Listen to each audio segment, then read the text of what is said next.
I was at work when I saw my friend Jan get off the elevator. I had a theory, and I decided to test the theory on Jan.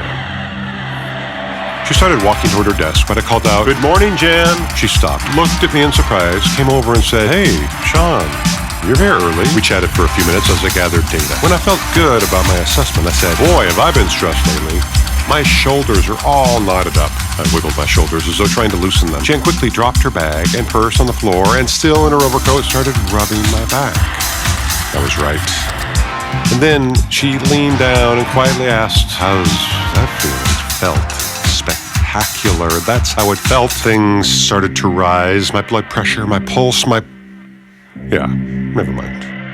Instantly, my brain saw three options. I saw an easy way to let Jan down without hurting her, a sleazy way to ease Jan into bed by flirting with her, and an image of Jan and I in 40 years?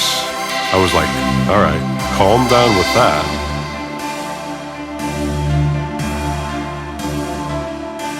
I was testing out theories about this Computronium, what that rock I got from the train platform guy is supposedly made from. Some sort of computerized matter substance-y thingy. I hit up Google, Wikipedia, the local library.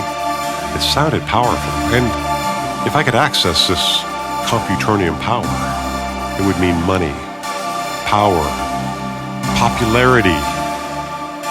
Yeah, well, maybe just money and power. I recovered crazy Computronium rock on a Thursday. It was now Monday. This morning, I took the train to work. No sign of anyone from the Arcana. I arrived so early, I had to turn the lights on. Never done that before. And I know what's coming. Joanna had met with HR multiple times last week. Over the weekend, she sent me an invitation to a meeting with her and my HR rep. If that meeting happens, I'm going to be shown the door. Pink slip, let go, fired. I guessed my HR rep's password on the third try. I got into his Outlook calendar and pushed his meeting with Joanna until Tuesday afternoon. I needed to buy time. Then Joanna arrived. I put a box of pastries from her favorite shop on her desk, and I brought her coffee just the way she likes it, midnight black. And she was like, thank you? She was suspicious. I get it. I don't normally do these things. And as I stand there, anticipating appreciation, something tells me to just walk away. And I'm like, walk away? Shouldn't I get some credit for doing this? But I do. I walk away.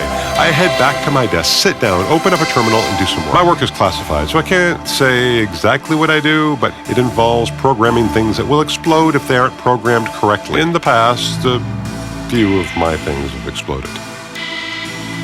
But this time, I tweaked a few parameters on the thing that will explode and got it working smoothly in about 30% of the time it usually takes. And it was a tough one. That will impress Joanna and her bosses during the Friday inspection, if I last that long. They're going to be all like, what have the aliens done with Sean Harley? And I'll be all like, the aliens gave me some Computronium.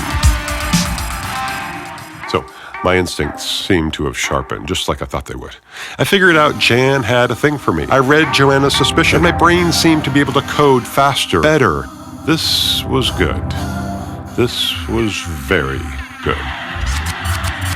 By the afternoon, I started seeing so many options and so many situations that it became difficult to choose. I could examine, I could strategize, I could mess with people. Due to one of my well-timed suggestions, Joanna cleared everyone's calendar and we spent the afternoon playing darts and beer pong. Unfortunately, though, Computronium doesn't help me with darts at all. The possibilities began to explode in my brain. I could get anything I wanted. Maybe I could become a fighter pilot or an astronaut. I wondered if Computronium could help me learn to play the guitar, start a rock band, win the lottery.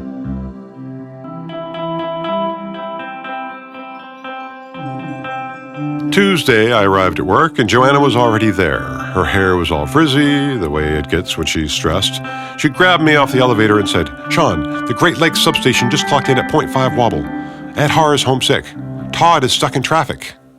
I said, 0.5 wobble? Shouldn't we be evacuating? Joanna said, "There's no time." And I was thinking, we're screwed. In these situations, the bosses always went to Todd or Ed Har. They were the best. If if it were up to me, there was going to be a lot of dead people. I was preparing to go into full-bore linear panic when I thought, I can do this. I can do this. I can get us through this. I can use this to prove this. I've improved. So I sat down and I grooved. 48 minutes later, I compiled the fixes just as Todd rushed in. Todd checked my work and was impressed and relieved. He said, "Sean, you just saved thousands of lives." Yeah, and I was all like, fuck yeah, Computronium. It was like I could do no wrong. I felt strong, like King Kong. And Joanna canceled her meeting with my HR guy. After work, Robbie came up and said, "Hey, Sean, you want to keep celebrating your big victory today? I'm headed to Trends." And I said, "What's Trends?" And Robbie said, "It's that new club in Paramount Tower across the river." And I was like, "A nightclub? On a Tuesday?" Then I thought, midnight club on a Tuesday. Normally, I don't do clubs. Normally, if I do clubs, normally I do this. I head to the bar and I sit there trying to look cool. And it never works. This time, Robbie and I were barely inside the club, and there was this huge group of women. And I walked right up to them, and Robbie was like, "Dude, are you nuts?" And yeah, normally I'd never do because normally beautiful ladies in nightclubs are assholes to guys like me. When they gun you down, they make you feel like there's not a dark enough hole anywhere on earth for you to crawl into. But this time, no problemo. This time, I danced with two of the most beautiful women there. Both were named Stacy. Stacy spelled with an I, and Stacy spelled with a Y. And that's where things took a turn for the weird. When we were at the club dancing, the two Stacys gave me a bad vibe. But I was like, I've got a chance with two Stacys. This will never happen again. I'm going for it. I dismissed the nagging voice in my head. I should have realized that it was the Computronium warning me, informing me that in the morning she would betray me. Stacy and I spent the night, and the next morning I woke up wearing only a smile, while across the room sat those two hostile Arcana reps wearing frowns as big as the Nile. The female one said, "I see you've met our daughters." And I was like, "Y'all named both of your daughters Stacy? That's crazy." And I realized I was in bed with these two Arcana reps' daughters. And I realized, shit, they're going to want the Computronium back. And I realized, I can't let that happen.